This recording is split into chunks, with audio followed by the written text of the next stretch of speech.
Welcome to Module 6 about business planning. In this first lesson, we'll look at consolidating your business plan. So essentially taking everything you've learned so far in this course, from customer segmentation to market analysis and going out to seek investment, and we'll bring it in a consolidated plan. You'll learn why you need a business plan, what the key elements of it are, and we'll just review them step by step together. So making a business plan not only is important to share with key business partners and investors, it'll also force you to answer key questions about your company. It'll help you determine the feasibility of what you have in mind and the likelihood of success.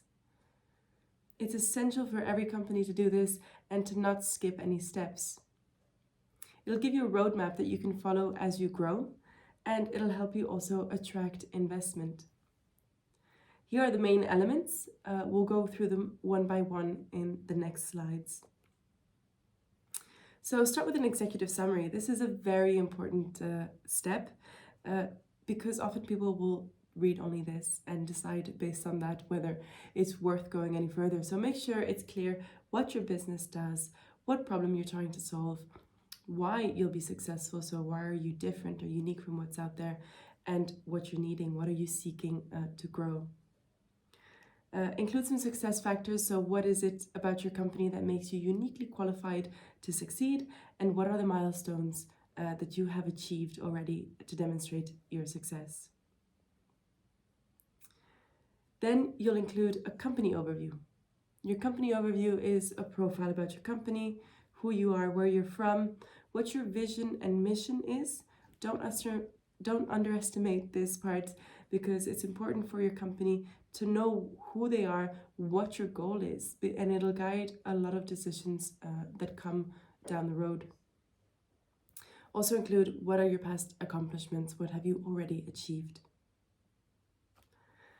Third step is the industry analysis.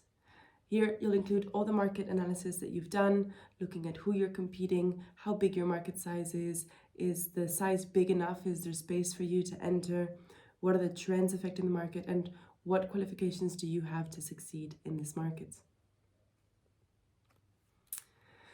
Then we'll move on to the customer analysis. So from the macro to a bit more specific, who is your target? Who are your customers? You need to have a very clear idea of this. You can use customer personas or other tools to identify this, and you need to understand what their primary needs are and why they would choose your product or your service over someone else's.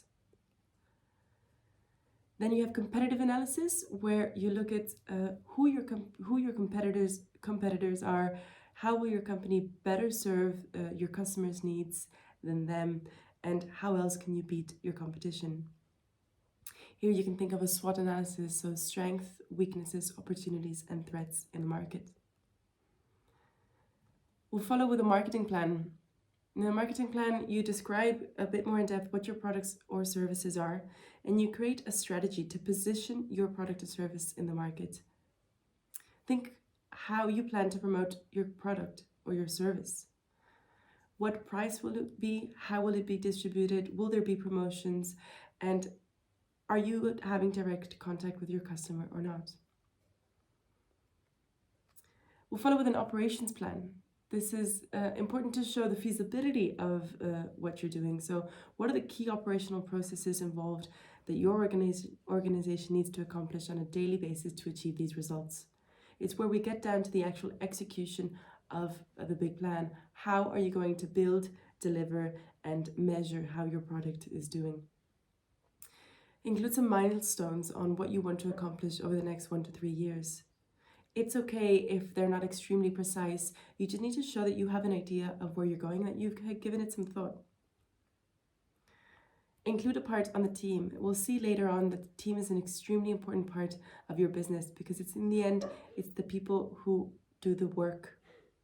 So not only you need to take care of them, in your business plan you need to write about your team, not just your management team, but everyone there. Who are they? What is their profile? What are they working on? And how are people working together? Think of including who you need to hire in the future, so a recruitment plan, and any business partners that you already have that can help you in developing the business strategy. Finally, include a financial plan. So what are the main financial implications of your company? How much funding do you need, if any? How much revenue can you generate? So try to include some projections of where you are and where you expect to be in the next 3 to 5 years, and what the profit margins of your company or your product are. Anything else should be included in the appendix. So details, technical details on the product or service, technical drawings, customer lists, competitor reviews, whatever it is, you can include that in the appendix so that anyone who has to or who wants to can go read it and refer to it in the text so that people can jump to the appendix if they so wish. So these are the core elements of a business plan.